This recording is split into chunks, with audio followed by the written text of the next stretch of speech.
resolution. Resolution confirming the appointment of barangay secretary. Resolution confirming the appointment of barangay treasurer. So, ganun yun. Dalawa yung document na meron. Next, pagdating sa budget, si punong barangay na yung nag-i-initiate ng mga gusto niyang programs na i-implement sa barangay. Siya yung nagsaset ng direction. Pero hindi yun matatapos doon kasi kailangan pa ng approval ng sangguniang barangay. No? Just at benefits nyo bilang mga newly elected barangay officials, sino excited mga laman?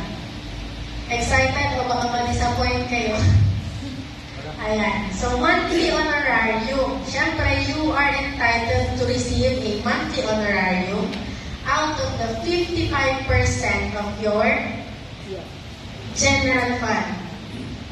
Pag sinabing general fund, kasama si internal revenue at si national tax allotment at si local resources, local income.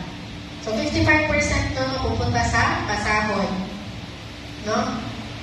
Next is, pwede rin po out of the barangay fund mag-contribute for insurance coverage. So, hindi nyo naman necessarily uubusin yung 55%. Baka meron pang konting matitira doon na pwedeng ihulog as insurance or life insurance ng ating mga barangay kagawad, lalo na ng ating mga tanod. Kasi sila yung unang nagre-respond pagdating sa field. No, pwede natin silang hulugan for insurance coverage. Next is medical care.